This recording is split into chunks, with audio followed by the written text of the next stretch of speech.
দর্শক, আমেরিকা ঠিকই ইরানের বেসামরিক বিভিন্ন স্থাপনায় হামলা চালিয়েছে। তার ভিতরে বেশ কয়েকটি ব্রিজ, রেল স্টেশন, বিমানবন্দর, এমনকি হাসপাতালের কাছেও হামলা চালিয়েছে। মার্কিন হামলায় গত রাতে অন্তত 8 জন বেসামরিক ইরানি নাগরিক নিহত এবং কয়েকশো আহত হয়েছে। এর জবাবে গতকাল রাতে ইরানও কুয়েত, বাহরাইন, জর্দান, সংযুক্ত আরব আমিরাত, কাতার, ওমান এই সমস্ত জায়গায় মার্কিন অবস্থানে হামলা চালিয়েছে। এর ভিতরে বাহরাইনে মার্কিন সামরিক অবস্থানে একদম গুঁড়িয়ে দিয়েছে। সেখানে বলা হয়েছে যে ঘাঁটি আগে ছিল না, এইরকম একটা অবস্থা তৈরি করে ফেলেছে। এদিকে সবচেয়ে বড় ঘটনা ঘটেছে সিরিয়ায়। সিরিয়ার আল তানফ এলাকা, ইরাক সীমান্তে, সেখানে মার্কিন সামরিক ঘাঁটি আছে, সেই জায়গায় হামলা চালিয়েছে ইরান। তার মানে মধ্যপ্রাচ্যের যুদ্ধের বিস্তৃতি কিন্তু আরো বেশি ছড়িয়ে পড়ল। এপাশে ইরাকের প্রতিরোধকামী যোদ্ধারা মার্কিন প্রেসিডেন্ট ডোনাল্ড ট্রাম্পের মাথার দাম ঘোষণা করেছে $1 কোটি, অর্থাৎ তাকে হত্যা করতে পারলে নাকি তারা $1 কোটি পুরস্কার দেবে। অন্যদিকে আরেকটি উদ্বেগজনক খবর আছে। পাকিস্তান নাকি ইরান সরকারকে জানিয়েছে ইরান যদি সৌদি আরবের উপর হামলা করে তাহলে পাকিস্তান এই যুদ্ধে জড়িয়ে যাবে। ব্যাপারটা যদি তাই হয় তাহলে কিন্তু অনেক সমীকরণ বদলে যাবে, অনেক ঘটনা পাল্টে যাবে। মধ্যপ্রাচ্যের যে পরিস্থিতি তাতে পাকিস্তান জড়িয়ে যাচ্ছে কিনা সেই প্রশ্ন তুলেছিলাম আমি গত 2 দিন আগের একটা ভিডিওতে সম্ভবত। তো সামগ্রিকভাবে যে পরিস্থিতি তাতে একদম যুদ্ধ থামার তো কোনো লক্ষণই নেই, বরং কঠিন পর্যায়ে গেছে যুদ্ধ। এই অবস্থায় হরমুজ প্রণালী একদমই প্রায় বন্ধ। হরমুজ প্রণালী ইরানের নিয়ন্ত্রণে রয়েছে। আন্তর্জাতিক গণমাধ্যমেও সেই রকমই আভাস দেওয়া হচ্ছে, অন্তত আল জাজিরাতে তাই দেখলাম। পাশাপাশি আন্তর্জাতিক জ্বালানি সংস্থা IEA, যেটা এই IEA, তারা হুঁশিয়ারি উচ্চারণ করে বলেছে এখনই যদি যুদ্ধ না থামানো হয় তাহলে সারা বিশ্বে জ্বালানি নিয়ে উদ্বিগ্ন হওয়ার অবশ্যই কারণ আছে এবং পরিস্থিতি খুবই মারাত্মক অবস্থার দিকে যাচ্ছে। সুপ্রিয় দর্শক, ইরান আমেরিকার মধ্যকারের যুদ্ধ, মধ্যপ্রাচ্যের বর্তমান পরিস্থিতি এবং পাকিস্তানের সম্ভাব্য জড়িয়ে পড়ার যে ভাইরাল খবর, এরপরে জ্বালানি পরিস্থিতি, এই সমস্ত সবকিছু নিয়ে এখনকার এই ভিডিওতে আমি বিস্তারিত আলোচনা করার চেষ্টা করব। আশা করি আপনারা শেষ পর্যন্ত সঙ্গে থাকবেন। আর ভিডিও ভালো লাগলে লাইক, কমেন্ট, শেয়ার করবেন এবং চ্যানেলটি সাবস্ক্রাইব করে সাথেই থাকবেন। দর্শক, চলুন বিস্তারিত আলোচনা করা যাক। আমেরিকা বলেছিল, মার্কিন প্রেসিডেন্ট বিশেষ করে ডোনাল্ড ট্রাম্প, তিনি বলেছিলেন যে ইরানের সেতু এবং বিদ্যুৎ কেন্দ্র সহ বেসামরিক অবকাঠামোতে হামলা চালাতে পারেন। ঠিকই মার্কিন সেনারা গত রাত থেকে সে কাজটা করাই শুরু করেছে। এর আগেও যদিও মার্কিন সেনারা ভেতরে ভেতরে এই কাজটা করছিল, কারণ সারা বিশ্বের যত জায়গায় সামরিক অভিযান চালায় বা আগ্রাসন চালায় বা যাই বলি, যুদ্ধ করে আমেরিকা, সেখানে বেসামরিক জনগণ এবং বেসামরিক অবস্থান ব্যাপকভাবে ধ্বংস করে, বেসামরিক অবকাঠামো এবং বেসামরিক স্থাপনা ধ্বংস করে, তাতে কোনো সন্দেহ নেই। ইসরায়েল এবং আমেরিকার একেবারে যুদ্ধের বৈশিষ্ট্য এটা যে বেসামরিক জনগণের উপর ব্যাপকভাবে হামলা করা এবং হাসপাতাল, শিক্ষা প্রতিষ্ঠান, কোনো কিছু বাদ যায় না। আমরা ইরান যুদ্ধেও সেটা দেখেছি, এখনো দেখছি। গত রাতে আমেরিকা ইরানের বেশ কয়েকটা ব্রিজের উপর হামলা করেছে এবং ব্রিজের উপর হামলা করার কারণে অন্তত 8 জন বেসামরিক নাগরিক নিহত হয়েছে এবং বহু মানুষ আহত হয়েছে। এছাড়া ইরানের অন্তত একটি রেল স্টেশন, বিমানবন্দর এবং গতকাল দিনের বেলায় সম্ভবত ইরানের একটি ক্যান্সার হাসপাতাল, শিশুদের ক্যান্সার হাসপাতাল, সেই হাসপাতালের কাছাকাছি হামলা চালিয়েছে, যার প্রেক্ষাপটে সেই হাসপাতাল থেকে ক্যান্সার রোগীদেরকে অন্য জায়গায় সরিয়ে নিতে বাধ্য হয়েছে তাৎক্ষণিকভাবে। আমেরিকা এইভাবে হামলা চালিয়েছে ইরানের উপরে, আমরা খবর থেকে যা দেখতে পাচ্ছি। তুরস্কে নেটো সম্মেলনের পর আমেরিকা যে হামলা শুরু করেছে, এই হামলা থেকে এই পর্যন্ত ইরানের অন্তত 38 জন নিহত এবং 400-র বেশি মানুষ আহত হয়েছে। এর ভেতরে গতকাল ইরান শহরে মার্কিন বাহিনীর হামলায় ইরানের সামরিক ঘাঁটিতে হামলা করেছে এবং সেখানে 7 জন ইরানি সেনা শহীদ হয়েছেন।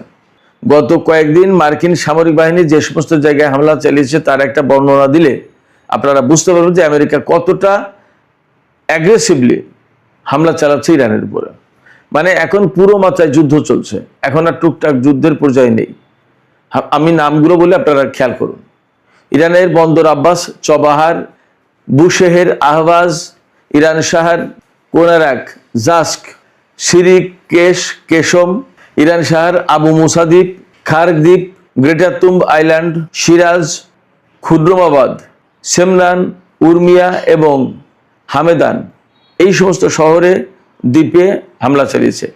এই শহরগুলো প্রায় সবই ইরানের দক্ষিণাঞ্চলীয় এলাকাতে, উপকূলভাগ এবং দক্ষিণাঞ্চলীয় এলাকাতে, দক্ষিণ পশ্চিমাঞ্চল, দক্ষিণ পূর্বাঞ্চল, এই সমস্ত এলাকায় অবস্থিত। তো গতকাল রাতে যখন ব্রিজে এবং বিমানবন্দরে, রেল স্টেশনে হামলা চালিয়েছে, তখন ডোনাল্ড ট্রাম্প তার ঘোষণা বাস্তবায়ন করেছেন, এটাই বলা যায়, বেসামরিক অবকাঠামো লক্ষ্য করে হামলা। এর প্রতিবাদে ইরান দুটো কাজ করেছে। একটা হচ্ছে জাতিসংঘে নিযুক্ত ইরানের স্থায়ী প্রতিনিধি আমির সাইদ ইরাভানি, তিনি জাতিসংঘ মহাসচিবের কাছে একটি চিঠি দিয়েছেন। এই চিঠিতে তিনি আমেরিকার হামলার নিন্দা জানিয়েছেন, পাশাপাশি তিনি বলেছেন আমেরিকা যে এই সমস্ত সেতু, রেল স্টেশন, বিমানবন্দর বা হাসপাতালের ধারে কাছে এইরকম বিভিন্ন বেসামরিক স্থাপনা লক্ষ্য করে হামলা চালাচ্ছে, এটা সম্পূর্ণ যুদ্ধ অপরাধ, এই অভিযোগ তিনি করেছেন। আর যে কাজটা ইরান করেছে সেটি হচ্ছে যে সামরিক উপায়ে জবাব দিয়েছে। গতকাল আমেরিকা যেমন বড় রকমের হামলা চালিয়েছে ইরানের বিরাট বিশাল এরিয়া জুড়ে, তেমনি ইরানও সামরিক উপায়ে পাল্টা জবাব দিয়েছে, প্রচণ্ড রকম জবাব দিয়েছে। কুয়েতের মার্কিন ক্ষেপণাস্ত্র ডিপো, হেলিকপ্টারের অবস্থান, অর্থাৎ যেখানে হেলিকপ্টার রাখা, হেলিকপ্টার স্টোরেজ, এরপরে আমেরিকার বেশ কয়েকটা ক্ষেপণাস্ত্র লঞ্চার, এগুলো ধ্বংস হয়েছে। কুয়েতের সবচেয়ে বড় যে ঘটনা ঘটেছে সেটা হচ্ছে অস্ত্র গুদাম ধ্বংস হয়েছে কয়েকটা। বাহরাইনে ইরান হামলা চালিয়েছে এত বড় যে বাহরাইনের দুটো মার্কিন ঘাঁটি একেবারে মাটির সাথে মিশে গেছে বলে জানা যাচ্ছে। এইভাবে বলা হচ্ছে যে সেখানে আগে ঘাঁটি ছিল কিনা তার বোঝা যাচ্ছে না। ইরান কিন্তু এইরকম কথাই বলেছিল যে আমরা এমনভাবে হামলা চালাবো যে মধ্যপ্রাচ্যে আগে আমেরিকার কোনো ঘাঁটি ছিল না, এইরকম করে দেব পরিস্থিতি। তো হয়তো ইরান সেইভাবেই করছে। জর্দানে হামলা চালিয়েছে, কাতারে হামলা চালিয়েছে, সংযুক্ত আরব আমিরাতে এবং ওমানে। এইসব হামলায় অনেকগুলো র্যাডার সিস্টেম, তারপরে নৌবাহিনীর গোয়েন্দা ব্যবস্থা, বিমান বাহিনীর গোয়েন্দা ব্যবস্থা, এই সমস্তগুলো ধ্বংস হয়েছে। বলা হচ্ছে যে বেশ কয়েকজন মার্কিন সেনা নিহত হয়েছে। মার্কিন সেনা নিহতের কথা কেন আসছে? বিশেষ করে দুই জায়গায় মার্কিন সেনা নিহতের কথা বলা হচ্ছে। কুয়েতে যে হামলা হয়েছে এই জায়গায় মার্কিন সেনা নিহত হয়েছে কিছু, আর সবচেয়ে বেশি নাকি নিহত হয়েছে সিরিয়ার আল-তানফ সামরিক ঘাঁটিতে।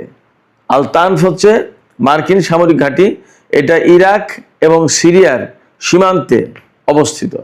অর্থাৎ বলা যায় যে পূর্ব সিরিয়া বা সিরিয়ার দক্ষিণ পূর্ব এলাকা হবে আর ইরাকের পশ্চিমাঞ্চল হবে। এই জায়গায় এই হামলাটা হয়েছে, আল-তানফ মার্কিন সামরিক ঘাঁটি। এবং এই সামরিক ঘাঁটিতে ইসরায়েলের সেনা মোতায়েন ছিল একসময়, এমন রিপোর্ট বের হয়েছিল, আরও অনেক আগের কথা। তো এই আল-তানফ ঘাঁটিতে ইরান কেন হামলা চালালো? বলা হচ্ছে এই আল-তানফ ঘাঁটি থেকে আমেরিকা ইরানের উপর হামলা চালিয়েছে।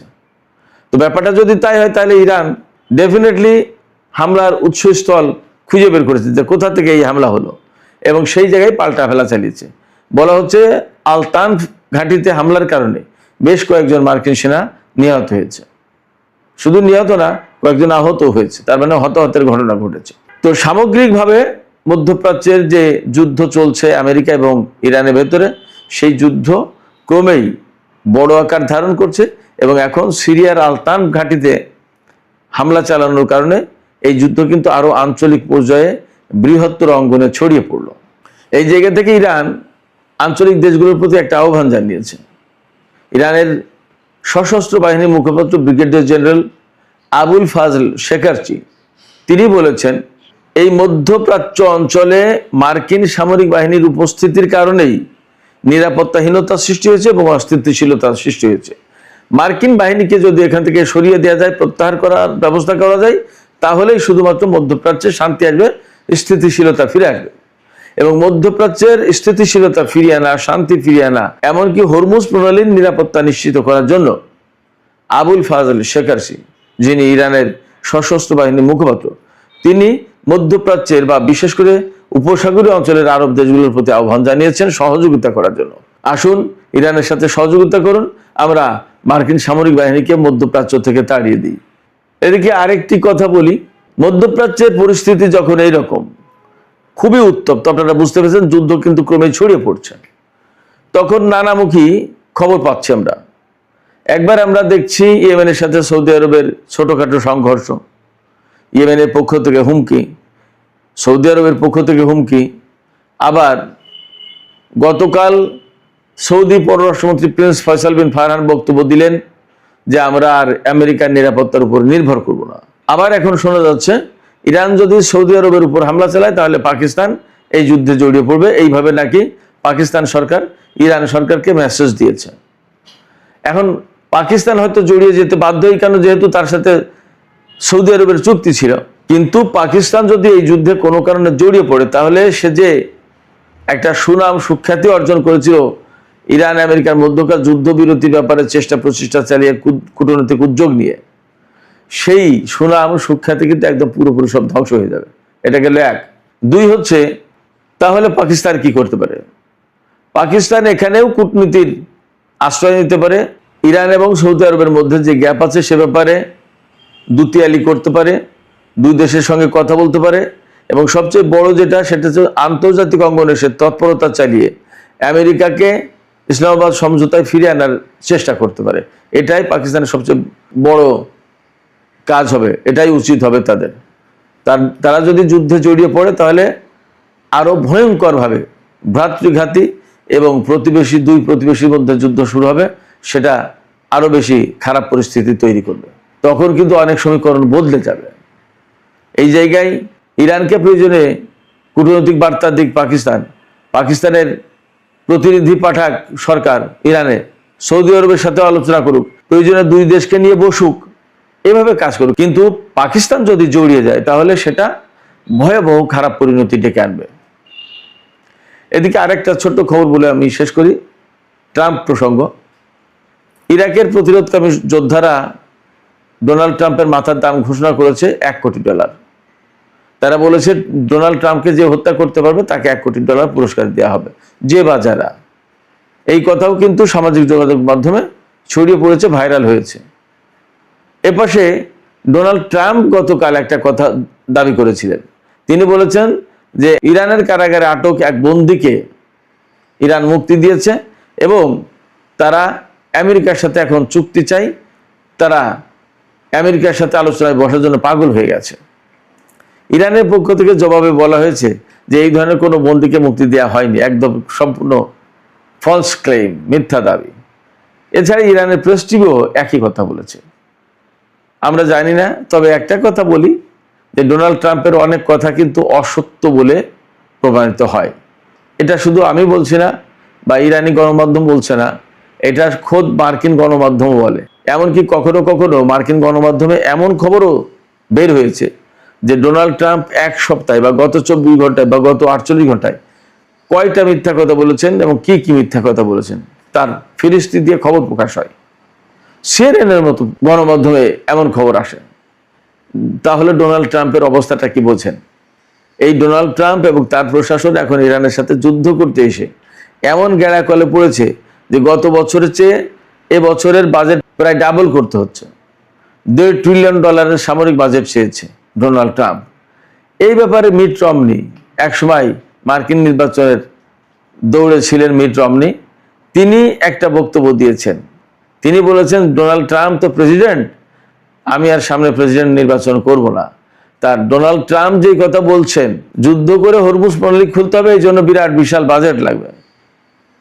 তিনি বলেছেন, আরে ভাই, হরমুজ প্রণালী তো যুদ্ধের আগে খোলা ছিল, তুমি যুদ্ধ করতে গেলে কেন? এবং হরমুজ প্রণালী বন্ধ হলো কেন? এবং এখন তার জন্য বাজেট দিতে হবে কেন?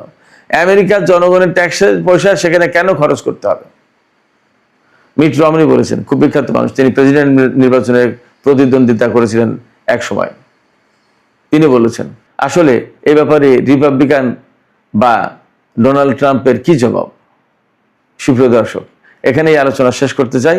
আলোচনা শেষের আগে আমি আপনাদেরকে একটা প্রশ্ন করি যে সামাজিক মাধ্যমে খবর বেরিয়েছে যে পাকিস্তান এই বার্তা দিয়েছে ইরানকে